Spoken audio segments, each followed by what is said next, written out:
He walked into Centra that morning like any other day and vanished. March 20th, morning light over Kenmare.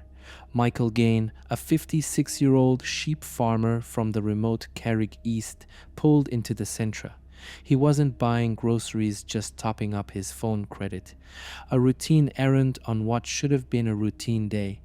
But that day became the last anyone would see him alive.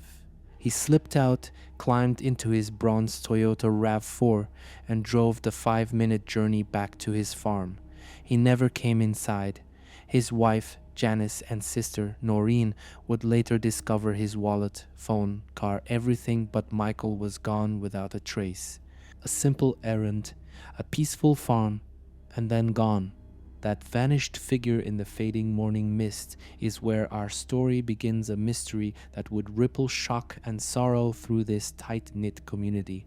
Dawn broke over Carrig East, but the farm was unnaturally quiet.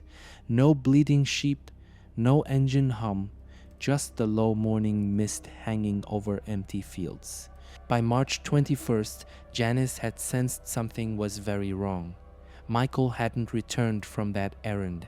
His phone lay untouched, his wallet still in the RAV4 parked exactly where he'd left it the night before. A man who never missed his routine, now missing. Silence had replaced his presence. Guards arrived, sweeping the property. They combed through barns, fields, and slurry tanks, knowing Michael's leg injury meant he couldn't have gone far. Specialist dog units, drones, even army personnel descended on the land. But all they found was void, a peaceful scene marred only by what wasn't there. That farmyard, once alive with animal calls and Michael's steady steps, had become a crime scene in all but name. No signs of struggle, no evidence he'd willingly left, just a haunting stillness, and now the people who knew him best waited for answers in the quietest place they'd ever known.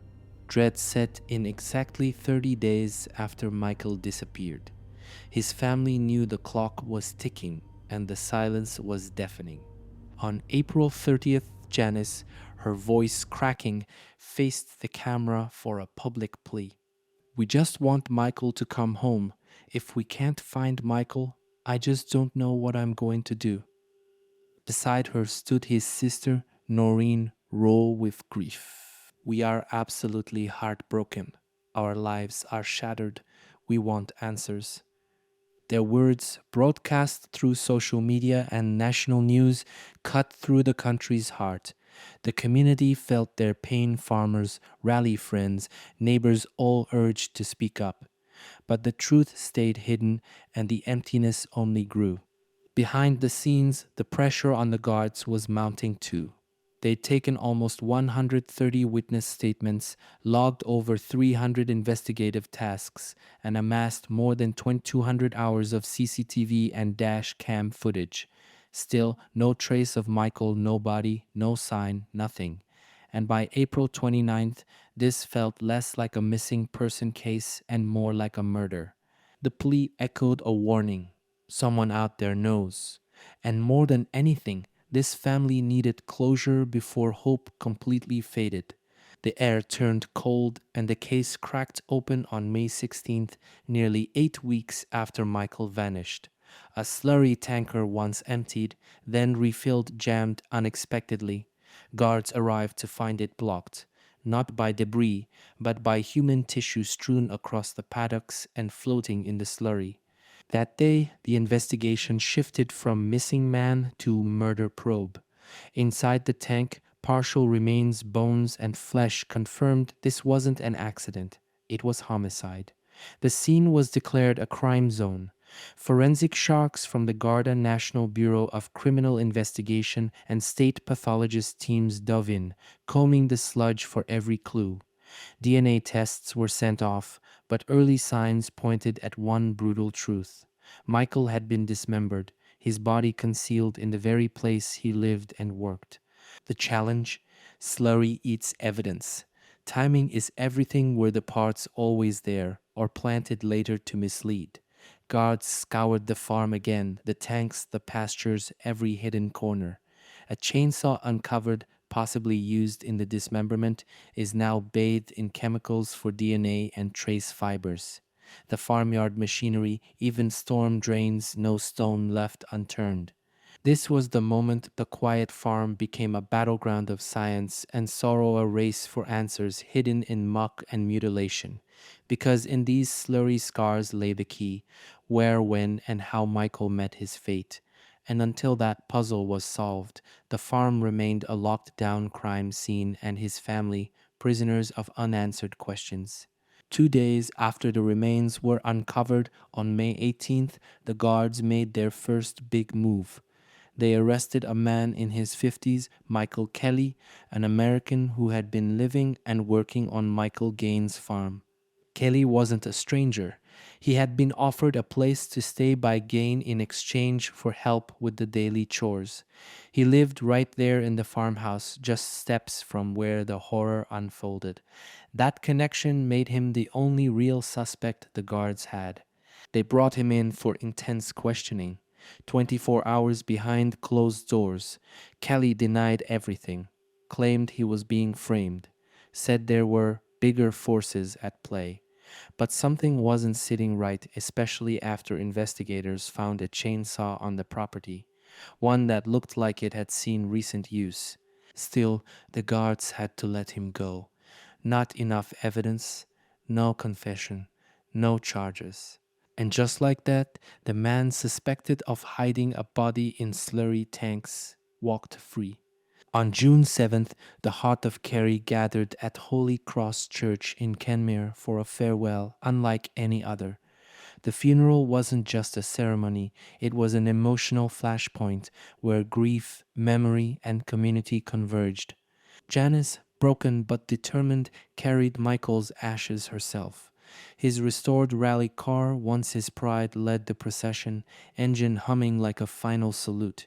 Friends, neighbors, and farming mates formed a guard of honor, their silent presence speaking volumes.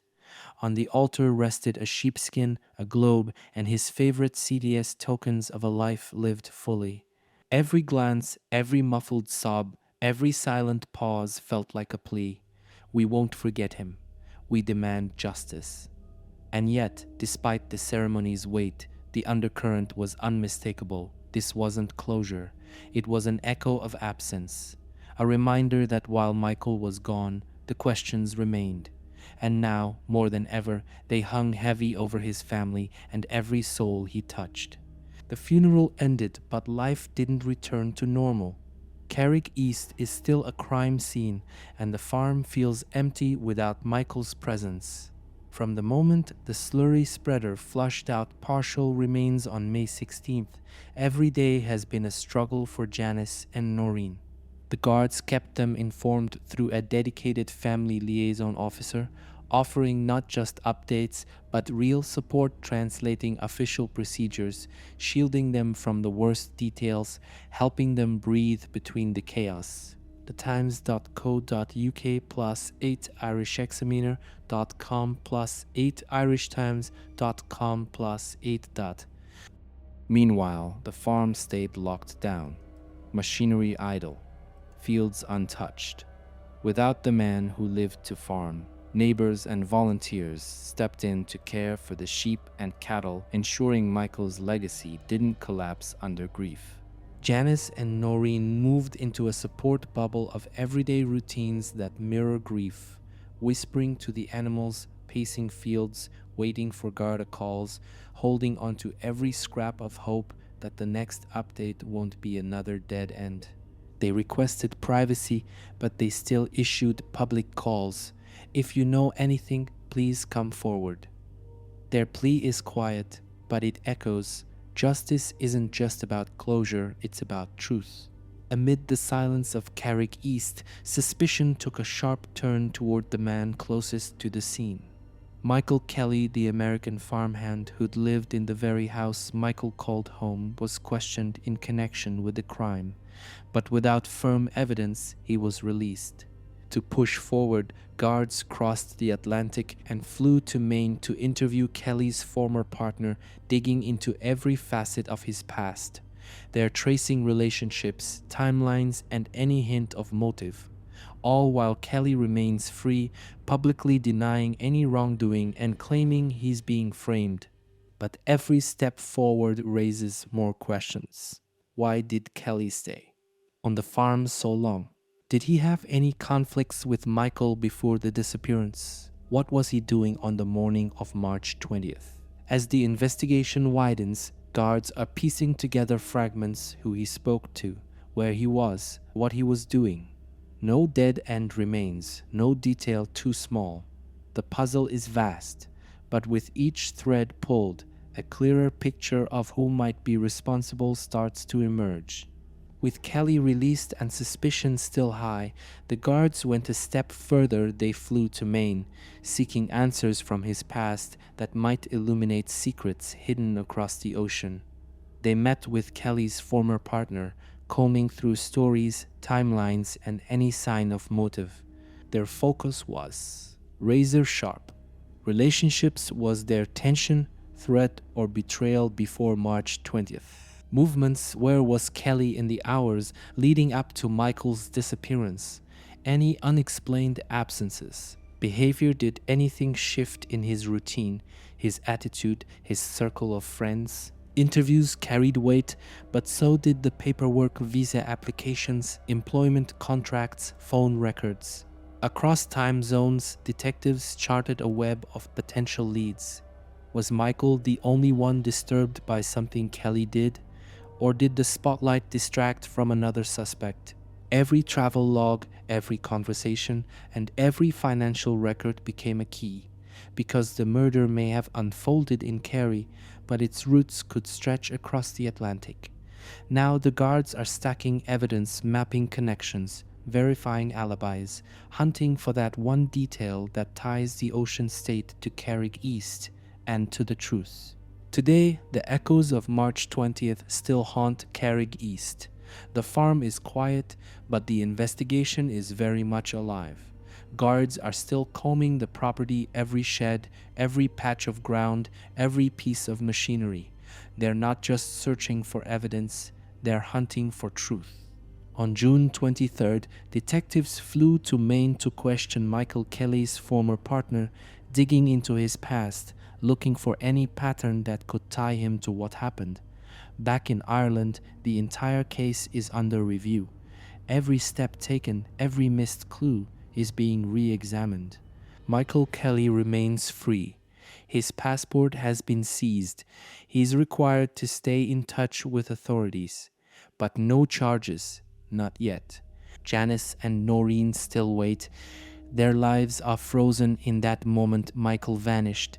Every call from the guards could be a breakthrough or just more silence. Their message is simple: someone out there knows, speak up. Because justice isn't just about catching a killer, it's about making sure Michael's voice, silenced in life, is finally heard in truth.